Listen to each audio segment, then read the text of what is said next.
प्रश्नावली 8.1 त्रिकोणमिति का परिचय। इसके सवाल नंबर 1 और सवाल नंबर 2 को हल करेंगे। इससे पिछली क्लास में हमने इसका बेसिक किया था, तो वो क्लास आप जरूर देखें, तो आपको ये सवाल आसानी से समझ में आ जाएंगे।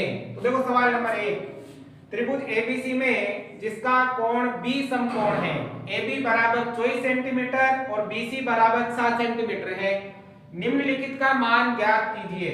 साइन ए, cos B, sin C और cos C का मान ज्ञात करना है। तो देखो सवाल में सबसे पहले एक त्रिभुज दे रखा है जो समकोण है। समकोण मतलब जिसका एक कोण कितने डिग्री का हो, 90 डिग्री का। तो सबसे पहले तो हम समकोण त्रिभुज का चित्र बनाएंगे। तो देखो सबसे पहले तो हम क्या करेंगे, एक समकोण त्रिभुज का चित्र बना लेते हैं। तो ये बन गया समकोण त्रिभुज का चित्र, जिसका ये वाला कोण है 90 डिग्री का, मतलब समकोण।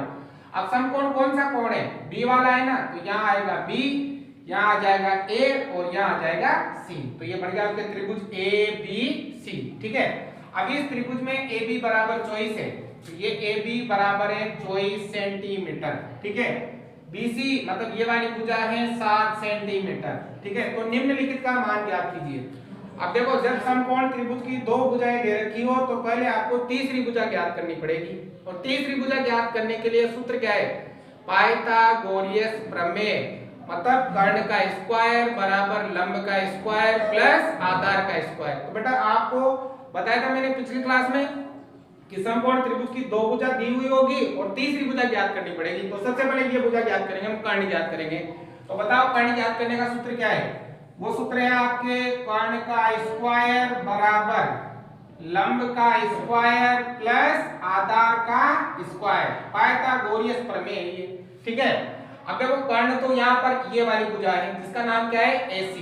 तो देखो यहाँ आ जाएगा AC का स्क्वायर बराबर, अब लंब कितना है AB मतलब 24, तो ये आएगा आपके 24 का स्क्वायर प्लस आधार कितना है 7, तो ये आएगा आपके 7 का स्क्वायर। ठीक है, अब देखो AC का स्क्वायर बराबर 24 का स्क्वायर करोगे ना, मतलब 24 को 24 से गुणा करोगे तो ये आएगा आपके 576 प्लस 7 का स्क्वायर होता है आपके 49। ठीक है, अब दोनों को जोड़ेंगे तो AC का स्क्वायर बराबर ये आ जाएगा आपके 625, 6 और 9 15, हासिल का 1, 4 और 7 11 और 1 12, हासिल का 1, 5 और 1 6, 625। अब देखो हमें मान AC का ज्ञात करना है, तो बेटा इस स्क्वायर का उधर पक्षांतरण कर देंगे। अब जब हम स्क्वायर का पक्षांतरण करते हैं तो उधर जाएगा आपके अंडर रूट में, काय में जाएगा, अंडर रूट में जाएगा। ठीक है, अब देखो AC बराबर, अब 625 का वर्गमूल निकालना है आपको, अंडर रूट निकालना है, तो 625 का अंडर रूट होता है आपके 25 सेंटीमीटर। ठीक है, मतलब ये वाली भुजा आ जाएगी आपके 25 सेंटीमीटर। तो सबसे पहला काम तो आपको क्या करना था, कर्ण ज्ञात करना था। कर लिया आपने? यदि आपको वर्गमूल नहीं निकालना आता है तो मुझे कमेंट में लिख दीजिएगा, मैं अलग से आपके वर्गमूल निकालने का एक वीडियो बना दूंगा। ठीक है ना, तो ये तो नॉर्मल था, 625 का वर्गमूल 25 होता है। ठीक है, हो गया आपके। अब देखो अब हमें sin A का, cos B का, sin C का और cos C का मान ज्ञात करना है। ठीक है, तो बेटा इसके लिए आपको एक ट्रिक बताई थी मैंने, लाल बटा कक्का। क्या बताई थी, लाल बटा कक्का। ठीक है ना, मतलब अगर आपको sin का मान ज्ञात करना है तो होता है लंब बटा कर्ण, अगर cos का मान ज्ञात करना है तो होता है आधार बटा कर्ण, और अगर tan का मान ज्ञात करना है तो होता है लंब बटा आधार। cot का मान ज्ञात करना है तो आधार बटा लंब, sec का मान ज्ञात करना है तो कर्ण बटा आधार, और cosec का मान ज्ञात करना है तो कर्ण बटा लंब होता है। ठीक है ना, इस ट्रिक का ध्यान रखना है। अब देखो सबसे पहले आपको ज्ञात करना है sin A का मान। ठीक है ना, sin A मतलब ये वाला कोण है। तो मैंने आपको बताया था कि जो कोण आपको दिया हुआ है उसके सामने की भुजा को लंब कहते हैं। क्या कहते हैं, लंब। ये होता है आपके कर्ण, और ये वाली भुजा यहाँ क्या हो जाएगी आपके आधार। जो कोण आपको दे देखो A दे रखा है ना, तो इस कोण के सामने की भुजा लंब होगी, ये भुजा आधार होगी, और ये भुजा क्या होगी, कर्ण होगी। ठीक है, अब देखो sin का मान ज्ञात करना है। sin का मतलब होता है लंब बटा कर्ण, लंब बटा कर्ण। तो बताओ लंब कितना है, लंब कितना है 7 बटा कर्ण कितना है 25, तो आपके sin A का मान आ गया 7 बटा 25। आगे समझ में।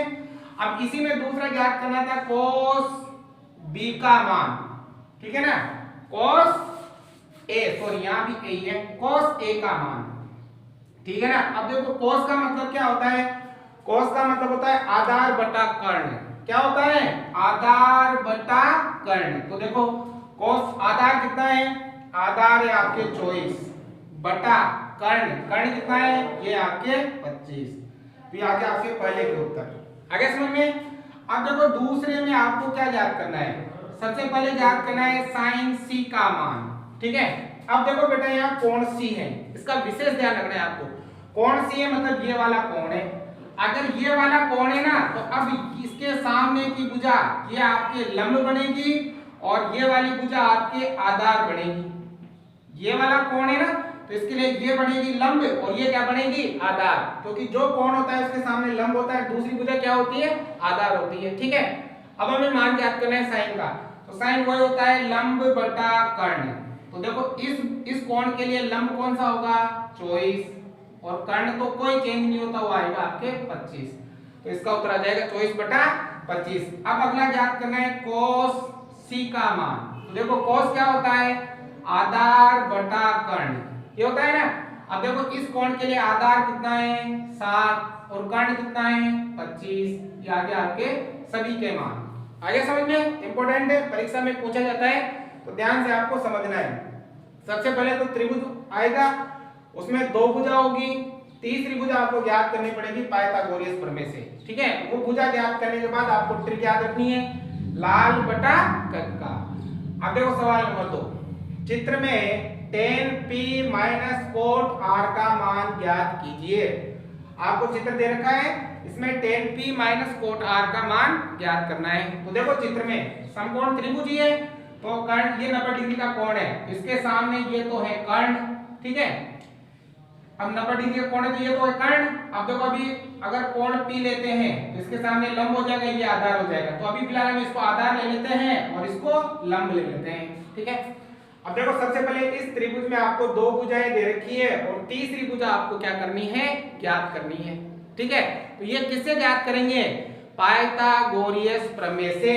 तो यहाँ लिख सकते हो कि त्रिभुज p q r में लगाएंगे पाइथागोरस प्रमेय। तो बता बेटा पाइथागोरस प्रमेय क्या होती है, कर्ण का स्क्वायर बराबर लंब का स्क्वायर प्लस आधार का स्क्वायर। शॉर्ट में लिख देना, कर्ण का स्क्वायर बराबर लंब का स्क्वायर प्लस आधार का स्क्वायर। अब देखो कर्ण कितना दे रखा है, 13, तो इसका स्क्वायर बराबर लंब कितना है, 12, तो इसका स्क्वायर प्लस आधार हमें करना है ज्ञात, तो यहाँ आ जाएगा आधार का स्क्वायर, ठीक है। 13 का स्क्वायर करो, 13 को 13 से गुणा करोगे तो आएगा 169। 12 का स्क्वायर करो, 12 को 12 से गुणा करेंगे तो आएगा 144, और प्लस का हो जाएगा आधार स्क्वायर, ठीक है। अभी इस 144 का इधर पक्षांतरण कर लेंगे क्योंकि आधार का मान ज्ञात करना है। तो यहाँ प्लस का इधर अधिक इसका हो जाएगा माइनस का, तो 169 माइनस हो जाएगा 144 बराबर आ जाएगा आधार का स्क्वायर। 169 में से 144 घटाएंगे तो आ जाएगा 25, ठीक है, 25 बराबर आधार का स्क्वायर। अब मान किसका ज्ञात करना है, आधार का। स्क्वायर का इधर पक्षांतरण कर देंगे तो स्क्वायर काय में आ जाएगा, अंडर रूट में आ जाता है ना, वर्गमूल में। तो ये आधार बराबर हो जाएगा अंडर रूट का 25। कैसे हम लिख सकते हो, कोई दिक्कत नहीं आगे पीछे। 25 का वर्गमूल निकालोगे तो आएगा 5 सेंटीमीटर। तो बताओ आपके इसमें आधार ये वाली भुजा कितनी आ गई, 5 सेंटीमीटर आ गई, ठीक है। तो सबसे पहले तो पाइथागोरस प्रमेय की सहायता से एक भुजा इसमें ज्ञात कर लेंगे, ठीक है। अब हमें किसका मान ज्ञात करना है, tan p minus cot r का। तो देखो सबसे पहले tan p की बात करते हैं। tan p, वैसे तो tan का मतलब होता है लंब बटा आधार, लाल बटे कक्का से लंब बटा आधार, ये होता है ना tan का मतलब लंब बटा आधार। वहां p है तो मतलब ये वाला कोण है, कोण का विशेष ध्यान रखना है। तो इस कोण के सामने ये भुजा इसके लिए लंब होगी और ये भुजा इसके लिए आधार होगी, इस कोण के हिसाब से ये लंब है और ये क्या है, आधार। अब देखो इसका मतलब होता है लंब बटा आधार, तो लंब तो कितना 5 बटा आधार कितना 12, तो ये आ जाएगा आपके tan p का मान, ठीक है।